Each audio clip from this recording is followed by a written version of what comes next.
My parents looked at me with absolute disgust as I begged them to believe me, but they slammed the front door in my face, leaving me homeless at 18. They thought they had cleansed the family of a thief, but they didn't know Grandpa Arthur was watching, and he had the tapes. This is where the story truly begins, and you won't want to miss what happens next. Make sure you're subscribed to see it through to the end. We're always curious. Where in the world are you all watching from today? Let us know in the comments. The sound of the zipper tearing open on my backpack sounded like a gunshot in the silent living room.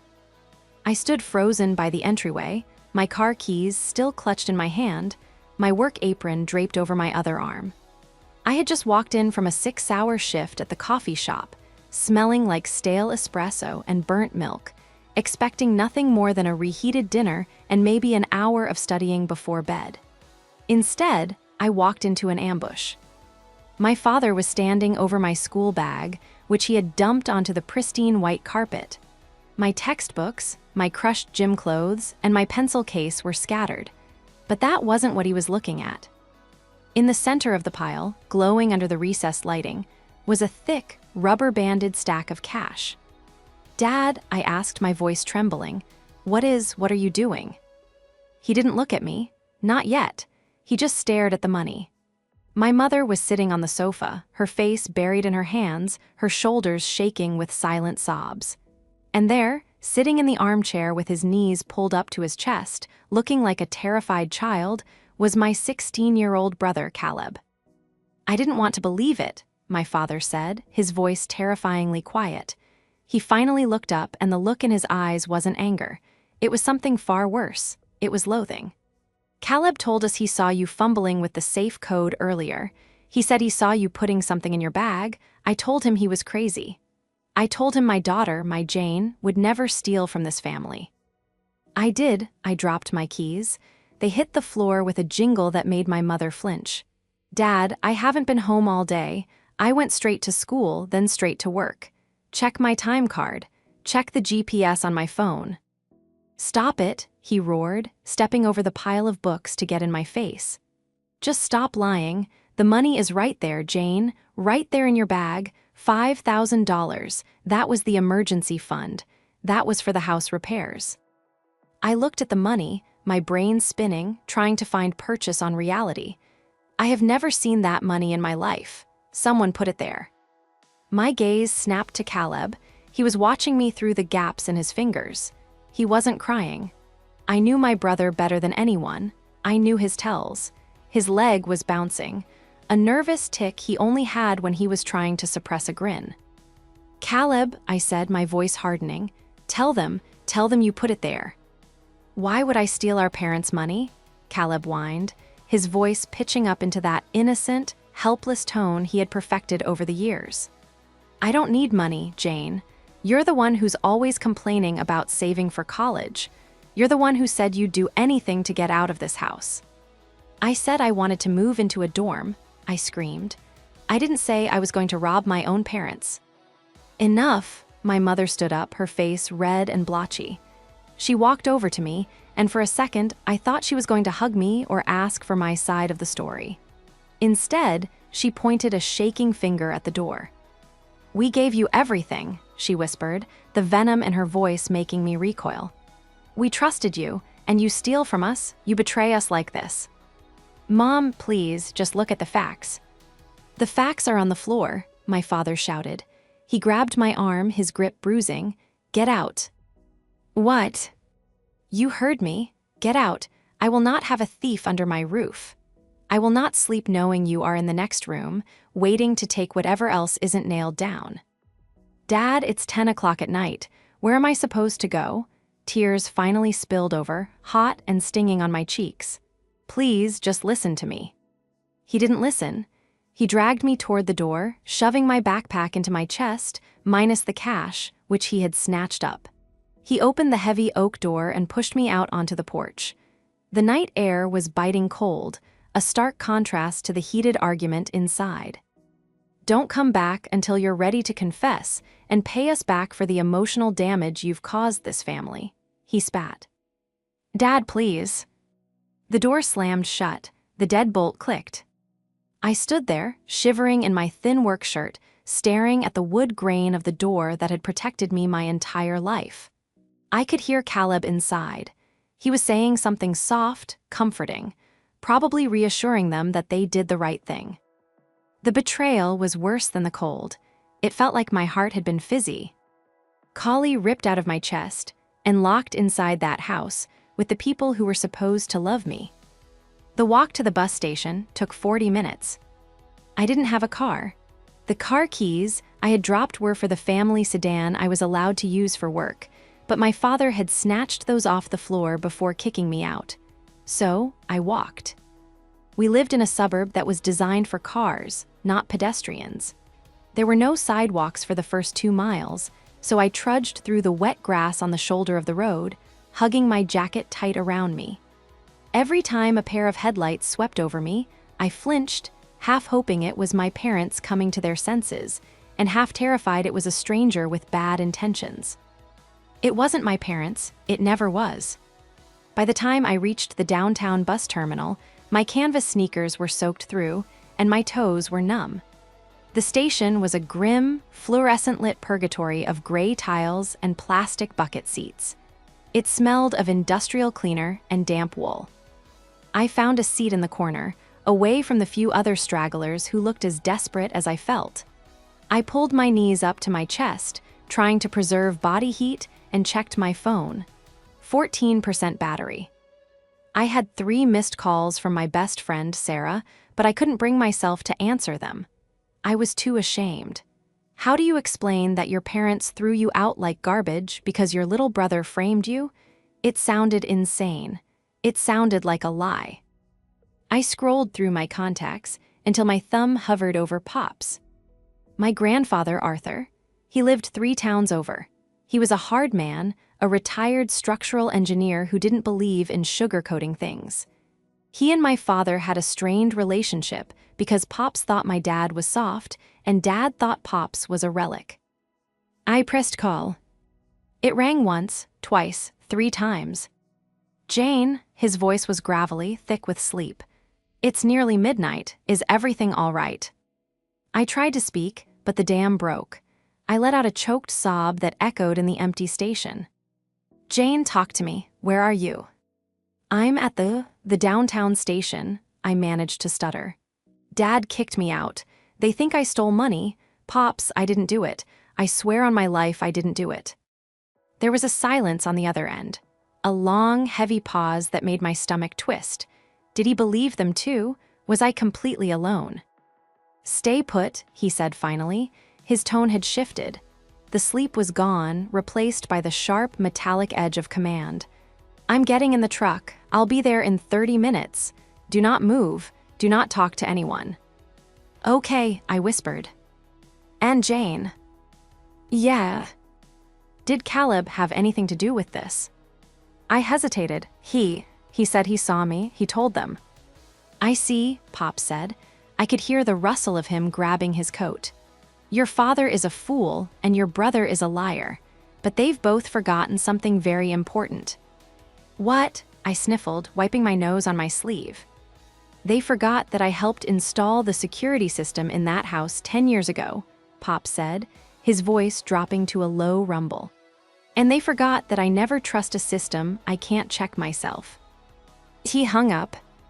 I stared at the phone, the screen going black.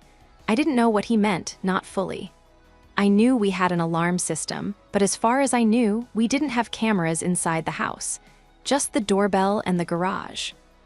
But as I sat there, shivering under the flickering lights of the bus station, that one cryptic sentence gave me something I hadn't had an hour ago.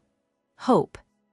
To understand why my parents believed Caleb over me, you have to understand the dynamic of our house. I was the experiment.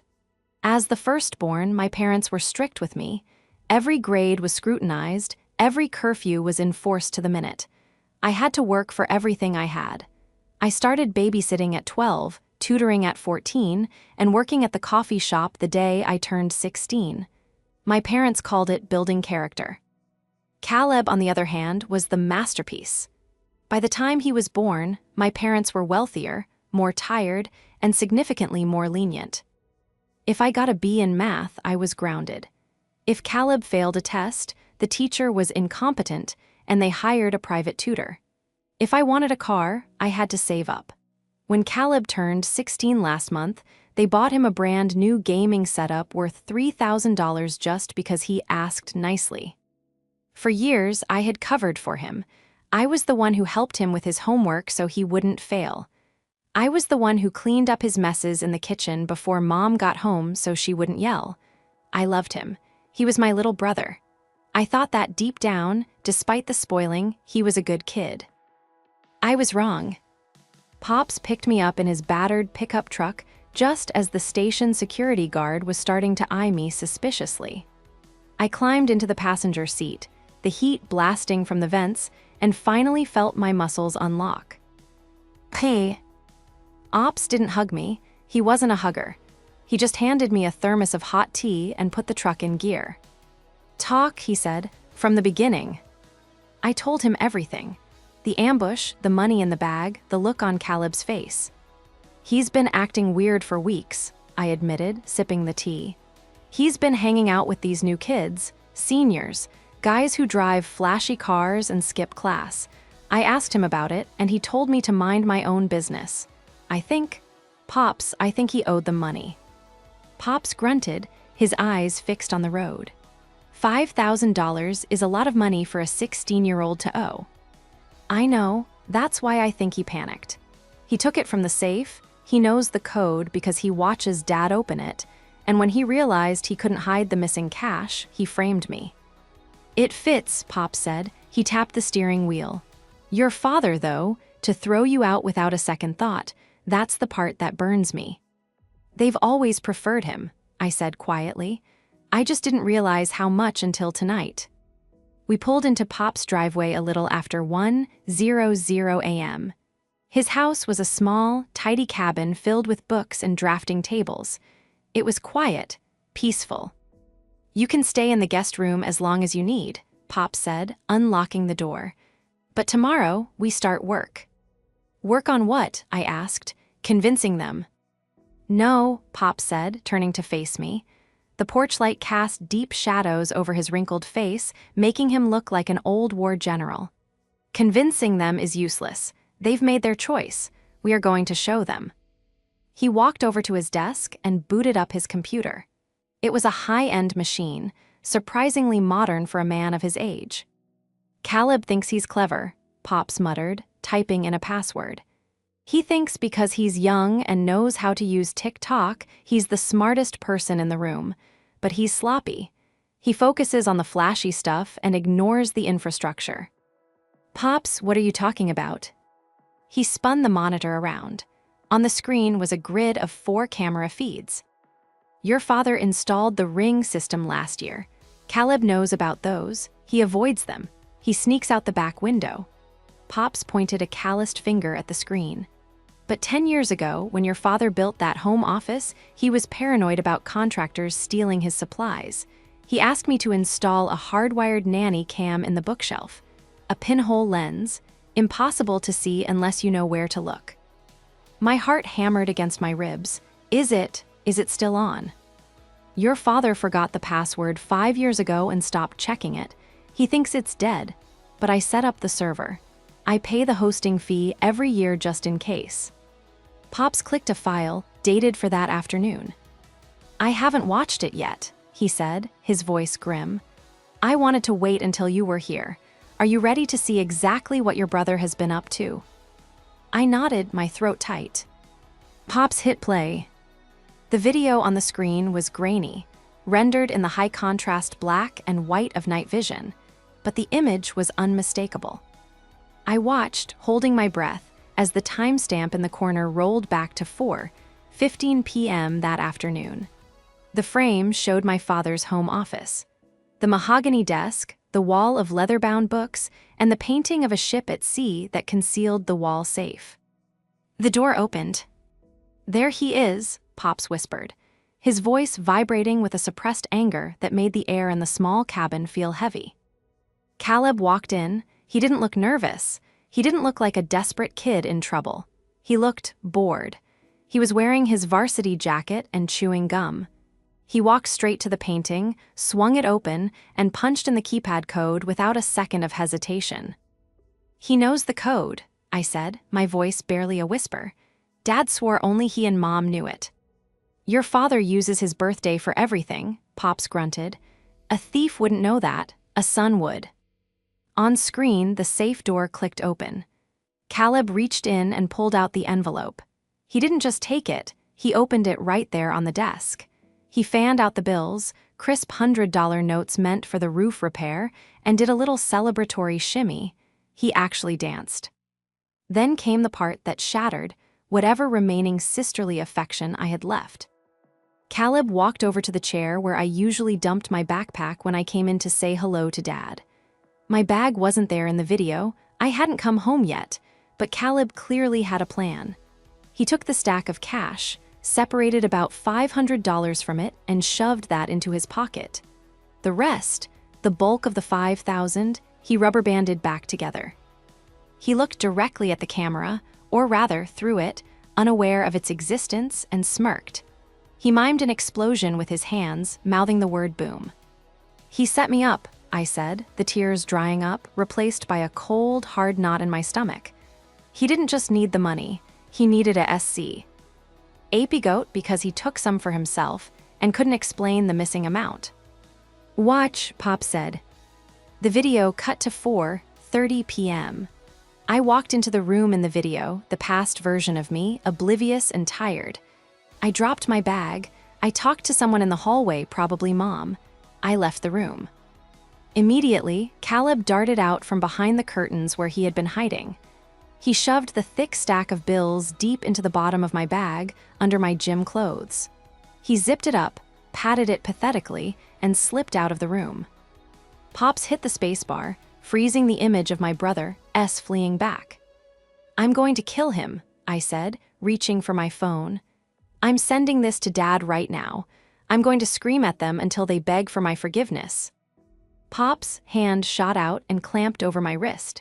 His grip was surprisingly strong for a man in his 70s. "No," he said firmly. "What do you mean, no? Pops, I'm homeless. I'm sleeping in your guest room because they think I'm a criminal. This proves I'm innocent." "This proves you didn't take the money," Pops corrected, releasing my wrist but holding my gaze. "But if you send this now, what happens? Your mother cries, your father gets embarrassed. They yell at Caleb. Caleb cries, says he made a mistake, says he was pressured, says he's just a confused boy. And what happens next week?" They let him off the hook," I realized, slumping back in the chair. "They always do." "Exactly. They'll sweep it under the rug to protect the family reputation. They'll apologize to you privately, maybe, but they'll resent you for exposing their golden boy. Nothing changes." "So what do we do?" I asked, feeling helpless again. "We don't just prove you innocent," Pop said, his eyes narrowing. "We prove him guilty. We find out why he needed that money. We find out where the $500 in his pocket went. We build a case so undeniable, so public, that they cannot look away. We don't use a fly swatter, Jane. We use a hammer." I looked at the frozen image of my brother. I thought about the night I spent in the bus station. I thought about my father dragging me by the arm. I thought about the years of covering for Caleb, doing his homework, lying for him. "Okay," I said, feeling a new kind of strength settling into my bones. "Where do we start?" "He took $500 for himself," Pops mused, "and he needed to frame you for the rest. That means he owes someone serious money, or he bought something he can't show your parents. You know his friends, you know his digital life. Dig." I opened my laptop. I didn't have his passwords, but I knew his habits. Caleb was arrogant. He used the same handle for everything, Caleb the King 99. I started searching. Instagram was clean. TikTok was just him doing stupid dances. But then I went to Venmo. His transactions were private, but his friend list wasn't. I scrolled through the names. Most were kids from our high school, but one name stood out: Kyle R. Kyle was a senior who had graduated 2 years ago. He was known for running a sports book for high schoolers, essentially taking bets on football games and UFC fights. He was bad news. I clicked on Kyle's profile. His transactions were public. 2 days ago, from Caleb the King 99, Part 1 payment. Yesterday, from Caleb the King 99, Part 2, PLZ don't call my dad. I found it, I said, turning the laptop toward Pops. He's gambling, he's betting on sports and he's losing, he owes a bookie. Pops looked at the screen and let out a low whistle. That explains the desperation, and the theft. He stole the emergency fund to pay off a gambling debt, I said, the pieces clicking together. And he kept $500 for walking around money. We have the motive, Pop said, leaning back. Now we wait for the opportunity. The opportunity for contact came 3 days later, but it wasn't the apology I had foolishly hoped for in my weaker moments. I was sitting on Pop's back porch, trying to focus on my calculus homework when my phone buzzed. It was my mother. My heart did that traitorous little flutter, the biological instinct to want your mother, before my brain slammed the door shut. I picked up. Hello. Jane, her voice was clipped, cold. It was the voice she used when speaking to telemarketers. We need the spare key to the garage. Your father can't find his, and we assume you took it with you when you left. I hadn't taken it. It was on the hook by the fridge where it always was, but the accusation stung just the same. I didn't take it, Mom. Check the hook. It's not there, she snapped. Look, we don't want a scene, just bring it by, and pick up the rest of your things. We've packed your closet into boxes. We need the room cleared out. Cleared out? I stood up, my calculus book sliding off my lap. For what? For the guest room, she said, as if it were obvious. Since you've chosen to leave the family, we're converting it. Just come get your boxes. We'll leave them in the driveway, so you don't have to come inside. Chosen to leave. The revisionist history had already begun. I'll be there in 20 minutes, I said, and hung up before I could scream. Pops drove me. He wanted to come out and yell at them, but I told him to stay in the truck. We're gathering intelligence, I reminded him, quoting his own strategy. Don't fire until you see the whites of their eyes. He grumbled but agreed. He parked the truck down the street, giving me a clear view of the house but keeping him out of sight. I walked up the driveway. It was surreal. The grass was freshly cut. The flower beds I had planted last spring were blooming. It looked like the perfect American home. There were 4 cardboard boxes sitting on the asphalt near the garage. My life packed away in cardboard. The garage door opened. I stiffened. It wasn't my parents, it was Caleb. He walked out, holding a can of soda, looking relaxed. He leaned against the doorframe, watching me approach. Hey, sis, he said, taking a slurping sip. Rough week. Cut the crap, Caleb, I said, hoisting the first box. It was heavy, mostly books. Where are Mom and Dad? Inside, they didn't want to see you. Too upsetting. He made air quotes with his free hand. He grinned. They're really disappointed in you, Jane. Stealing? That's low. I set the box down and took a step toward him. The rage was a physical thing, a hot coil in my chest. I wanted to hit him. I wanted to scream. But then I remembered the video. I remembered the Venmo transactions. I had the ace of spades in my pocket, and he didn't even know we were playing cards. How's Kyle? I asked quietly. Caleb's grin faltered. Who? Kyle, I repeated, watching his eyes. You know, the guy you Venmo'd part 1, 2. Did the $5,000 cover the whole debt, or do you still owe him on the Knicks game? Caleb's face went pale. The soda can crinkled in his hand as his grip tightened involuntarily. He looked around nervously, checking to see if the front door was open. I don't know what you're talking about, he hissed, his voice dropping an octave. You're crazy. You're trying to blame me for your crap. And the gloves, I continued, pressing the advantage. Why were you wearing your winter gloves inside the house on Tuesday afternoon? Was it cold in Dad's office? Or were you just trying not to leave fingerprints on the safe? He stepped back, physically recoiling as if I had slapped him. You weren't there. You couldn't see that. I see everything, Caleb, I lied, well, halfway lied. And trust me, looking at you right now, you look guilty as hell. Get your trash and leave, he shouted, his voice cracking. "If you come back, I'm calling the cops." "Don't worry," I said, picking up the box again. I looked him dead in the eye. "I'm leaving, but enjoy the room, Caleb. It's going to get very lonely in this house when the truth comes out." I turned and walked away. I didn't look back, but I could hear him breathing hard, hyperventilating. He was rattled. When I got back to the truck, Pops was waiting. "Well," he asked. "He cracked," I said, putting the box in the truck bed. "He knows that I know. He's going to be paranoid now. He's going to make mistakes." "Good," Pops said, putting the truck in gear. "Because I just checked the community calendar. You know, the annual summer kickoff barbecue your parents host." "Yeah, it's next month." "No," Pops said grimly. "They moved it up. It's this Saturday. They sent out the email blast this morning. A celebration of family and new beginnings." "New beginnings," I scoffed, "meaning life without Jane." "Exactly," Pop said. "They invited the whole neighborhood. My brother, your cousins, the pastor, everyone." "Except me." "No, not you," Pops agreed. "But they invited me, and they invited family. I think it's time we introduce the extended family to the real Caleb." The next 3 days were a masterclass in psychological warfare, although only one side knew a war was happening. Caleb, terrified by my comment about Kyle and the gloves, went on the offensive. He didn't attack me directly, he attacked my reputation.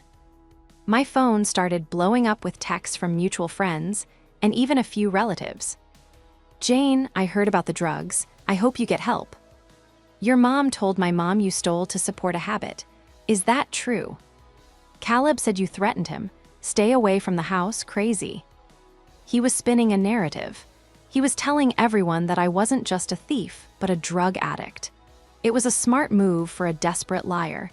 It explained why I needed the money, and it discredited anything I might say in the future. If the addict claimed her brother was lying, it was just the drugs talking. I sat at Pop's kitchen table, reading a text from my favorite aunt, asking if I needed a rehab recommendation. My hands were shaking. "He's destroying me," I whispered. "Pops, by Saturday. There won't be anyone left who speaks to me. He's scorching the earth." Pops was at the stove, frying eggs. He didn't turn around. Let him talk. The higher he builds the pedestal of his own virtue, the harder the fall will be. He's overplaying his hand. "But Mom and Dad are believing it. They're telling people." "Of course they are," Pop said, slamming the spatula down. "Because it's easier to believe their daughter is sick than to admit their son is a predator. It absolves them of guilt. If you're an addict, kicking you out was tough love. If you're innocent, then they're monsters. People will always choose the story that makes them the hero." He plated the eggs and sat down opposite me. He placed a USB drive on the table. "I finished editing the footage," he said. "Editing?" I looked up sharply. "You doctored it." "No, I compiled it. I pulled the clip of the theft. I pulled the clip of him returning later that night to steal a bottle of your father's scotch. And I pulled a clip from 3 months ago." "What happened 3 months ago?" "You don't remember?" Pop smiled, a thin, dangerous line. "You were studying in the living room. Caleb came in and asked for help with his history paper. You spent 3 hours writing it for him. He took it, didn't say thank you, and walked away. But the audio on the nanny cam is surprisingly crisp." He tapped the drive. "I have him on tape saying, 'Thanks, loser. Now I can go play Xbox while you do the work like a good little slave.'" "God, I remember that," I muttered. "We need to show the pattern," Pop said. "The theft is the crime, but the character, that's what will turn the family against him." The plan for Saturday was simple but high risk. The barbecue was a massive event. My parents had a large backyard with a pool and a fancy outdoor entertainment system. There was a huge weatherproof TV mounted on the patio wall where Dad usually played football games or music videos during parties. "The TV has an HDMI port accessible from the side," Pops explained. "I've checked the specs. We don't need Wi-Fi, we don't need passwords, we just need physical access." "They'll throw me out the second I step on the property," I said. They won't throw me out, Pop said. I'm the grandfather, I'm the elder. If I bring a guest and that guest is quiet, they won't cause a scene in front of the pastor and the neighbors. They care too much about appearances. So I just walk in. You walk in with your head high, you stick to my side, we wait for the speech. The speech. Your father always makes a speech at the kickoff, Pops reminded me. He loves the sound of his own voice. He'll toast to the family, he'll toast to Caleb, and that is when we strike.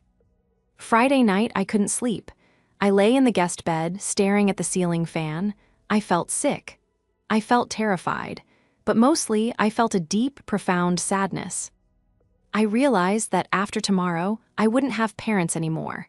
Not really. Even if they begged for forgiveness, I didn't think I could ever look at them the same way. They had chosen a lie over their own daughter. They had let my brother assassinate my character without asking a single question. Tomorrow wasn't about reconciliation, it was about justice. And justice, I was learning, was a very lonely road. I rolled over and checked my phone one last time. A new Instagram story from Caleb. It was a selfie of him and Dad grilling steaks. Caption, "Real men run the grill. No drama this weekend, just family." I screenshot it. "Just wait, Caleb," I whispered to the darkroom. "Just you wait." The air in the backyard smelled of charcoal smoke, expensive cologne, and hypocrisy. Pops and I walked through the side gate just as the sun was beginning to dip below the treeline, casting long, golden shadows across the manicured lawn. The summer kickoff was in full swing. There were at least 50 people there, neighbors I had grown up with, members of my father's golf club, the pastor from the community church, and a swarm of Caleb's friends near the pool. The conversation died in a ripple effect. It started near the gate and spread inward until the entire party fell into a suffocating silence. The clinking of silverware stopped. The background music, some generic upbeat pop, seemed suddenly deafening. My father was standing near the grill, wearing a kiss the cook apron that felt grotesque given the circumstances. He looked up, his tongs freezing in midair. When he saw me, his face didn't register relief or love. It registered pure, unadulterated anger. He marched over to us, wiping his hands on a towel. My mother was right behind him, her face a mask of social panic. "Arthur," my father hissed, ignoring me entirely to address Pops. "What the hell is this? You know she isn't welcome here." "I was invited," Pops said calmly, his voice projecting just enough for the nearby tables to hear. The invitation said Arthur and family. Last I checked, Jay.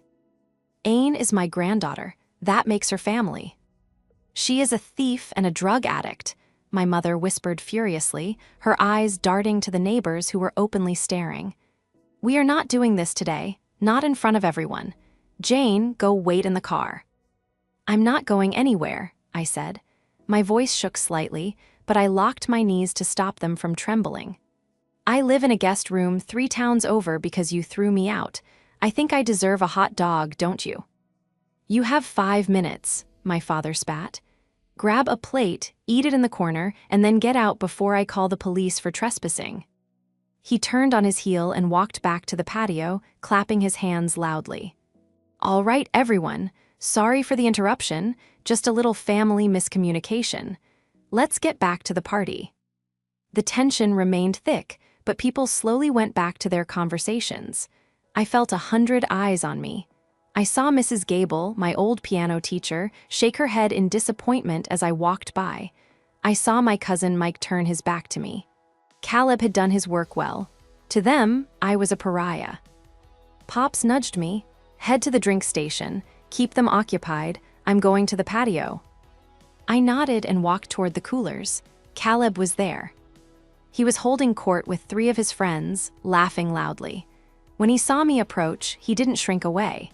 He was emboldened by the crowd, by our parents' protection, and by his own perceived victory. "Look who crawled back," Caleb sneered, loud enough for the group to hear. "Hide your wallets, guys. Sticky Fingers is here." His friends snickered. "Enjoying the party, Caleb?" I asked, grabbing a soda just to have something to hold. I'm having a great time, he grinned. Dad's about to give the toast. It's going to be all about me. You might want to cover your ears. It's gonna hurt.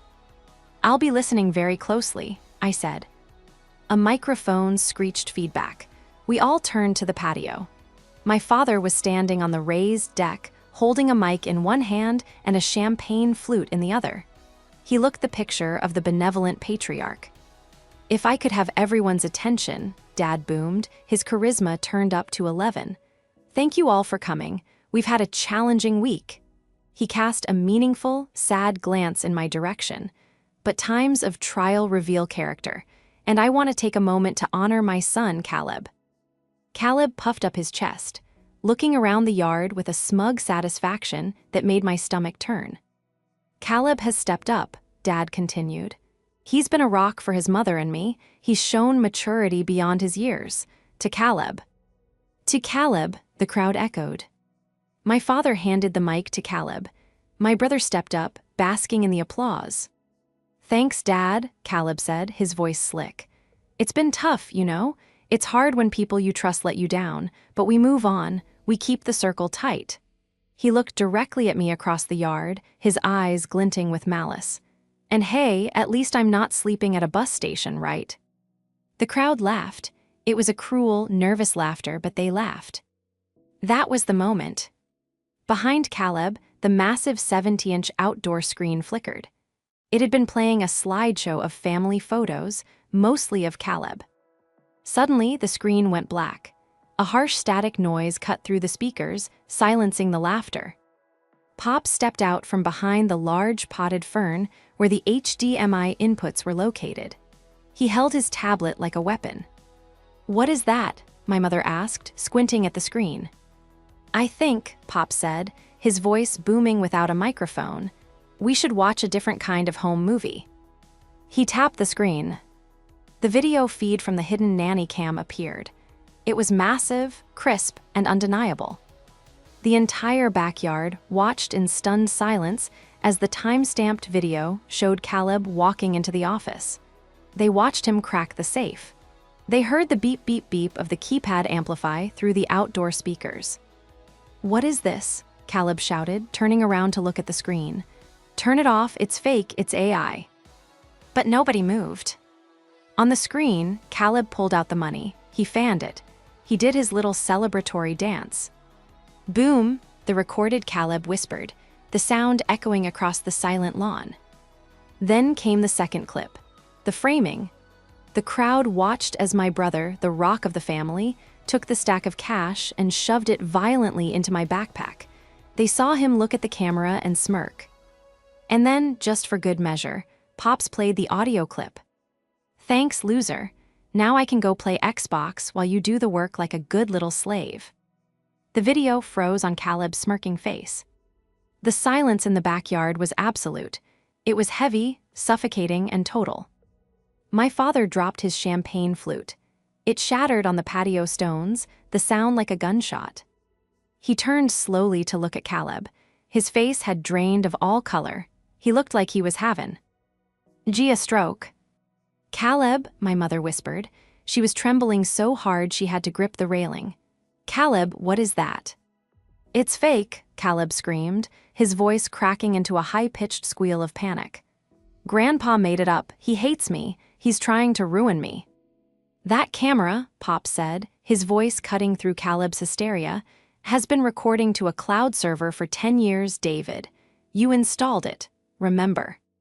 My father looked at the screen, then at the safe in the video, then at his son. The realization hit him like a physical blow. The specific movements, the code, the behavior, he knew it was real. He knew his son. You stole the money, my father said. His voice wasn't a roar this time. It was a broken, hollow thing. And you blamed your sister. She deserved it, Caleb stammered, backing away as the crowd began to murmur. The murmurs grew into gasps and whispers of disgust. She's always perfect. She always makes me look bad. I needed the money, okay? I owed Kyle. He was going to break my legs. Kyle, my mother put a hand to her mouth. The bookie, you're gambling. You threw her out, Pop said, pointing a finger at my parents. You threw your daughter onto the street in the middle of the night without a single question. You slandered her name to everyone in this yard, all to protect a thief." My father looked at me. For the first time in my life, I saw him look small. He looked at the neighbors who were turning away, disgusted. He looked at the pastor, who was shaking his head. He walked over to Caleb. Caleb flinched, expecting a hit, but Dad just looked at him with a profound, terrifying disappointment. "Get inside," Dad whispered. "Now." Caleb ran. He scrambled through the sliding glass doors like a rat fleeing a sinking ship. My father turned to the crowd. "The party is over, please leave." As the guests began to shuffle out, whispering furiously to one another, my father walked off the deck and came toward me. My mother followed, tears streaming down her face. They stopped 3 feet away. "Jane," my father started, reaching out a hand. I took a step back. "Don't," I said. "Jane, please," my mother sobbed, reaching for me. "We didn't know. We believed him. He's your brother. We thought." "You thought I was a thief," I said, my voice steady and cold. "You thought I was a junkie. You didn't ask me. You didn't check. You just threw me away." "We were wrong," my father said. His eyes were wet. "We were so wrong. We'll fix this. We'll make it right. You can come home. We'll move your things back in tonight. We'll get Caleb help. We'll." "I'm not coming home," I interrupted. The words hung in the air between us. "What?" Mom blinked, confusion warring with her grief. "But this is your home." "No," I said. "A home is where people trust you. A home is where you're safe. I wasn't safe here. I was just a placeholder until you needed someone to blame." I looked at Pops. He was standing beside me, tall and unmoving, a sentinel of truth. "I'm staying with Pops," I said. "I'll finish my senior year there. I'll go to college in the fall. And I will pay for it myself just like I planned." "Jane, you can't be serious," Dad pleaded. "We can pay for college. We can give you everything." "You can't give me back the night I spent in that bus station," I said. "You can't give me back the way you looked at me when you slammed the door." I turned to my mother. "You told everyone I was an addict. You let them look at me like I was garbage." "I'm sorry," she wailed, breaking down completely. "I'm so sorry." "I know," I said softly, "but sorry doesn't fix this. Not yet." I turned and walked toward the gate. Pops put a hand on my shoulder, giving it a firm squeeze. "You coming?" I asked him. "Right behind you, kiddo," he said. He looked at my father one last time. "You broke it, David. You fix it if you can." We left them standing in the empty yard, surrounded by half-eaten food and the wreckage of their reputation. In the weeks that followed, the fallout was absolute. My parents didn't just ground Caleb, they obliterated his life. They pulled him out of school and sent him to a strict therapeutic boarding school in Utah, one that specialized in behavioral issues and gambling addiction. Dad had to cash out a significant portion of his 401k to pay off the bookie, Kyle, to prevent him from physically hurting Caleb, but he also filed a police report against Kyle, getting the guy arrested for racketeering. Caleb's social life evaporated. The video Pops played didn't stay in the backyard. Someone had recorded the screen with their phone. By Monday morning, everyone at school had seen Caleb dancing with the stolen money. He went from the golden child to a laughingstock. As for my parents, they tried. They really did. They showed up at Pop's house every day for a week. They brought my clothes. They brought my favorite foods. They brought checks for my tuition. I didn't take the money, not at first. It took time, a lot of time. I lived with Pops for the rest of the school year. The peace in his small cabin healed me in ways the chaotic luxury of my parents' house never could. We spent evenings playing chess and fixing up his old truck. He never pushed me to forgive them, which ironically made it easier to eventually consider it. On the day of my graduation, my parents were there. They sat in the back, far away from Pops and me, respecting the boundary I had set. When I walked across the stage, I saw them standing up, clapping until their hands must have hurt. After the ceremony, I met them in the parking lot. My dad looked older. My mom looked tired. They looked humble. "Congratulations, Jane," Dad said, keeping a respectful distance. "We are so proud of you." "Thank you," I said. There was an awkward silence. "We miss you," Mom said quietly. It's very quiet." I looked at them. I saw the regret etched into their faces. I realized that holding onto the hate was heavy, and I was tired of carrying it. I wasn't ready to move back in, and I wasn't ready to pretend everything was fine. But I was ready to stop bleeding. "I'm going to have a graduation dinner at Pop's place," I said. "Burgers and hot dogs, nothing fancy." They waited, hope flickering in their eyes. "If you want to come," I said, "you can, but Caleb isn't invited." "He's still in Utah," Dad said quickly. "He won't be back for a long time." "Okay," I said. I took a deep breath and let it out. "Then I'll see you there. 6:00 p.m. My mother burst into tears and took a step forward but stopped herself. She just nodded, wiping her eyes. "We'll be there. We'll bring the cake." I walked back to Pop's truck. He was waiting in the driver's seat, watching the rearview mirror. "You invited them?" he asked as I climbed in. "Yeah," I said, buckling my seatbelt. "Good," Pop said, turning the key. "You're a better person than they are, Jane. Never forget that." "I won't," I said. I looked out the window as we drove away, leaving the high school and the past behind me. I had lost my home, but I had found my voice. I had found my strength. And most importantly, I had found the one person who would never let me fall. I looked over at Pops and smiled. "Let's go home," I said.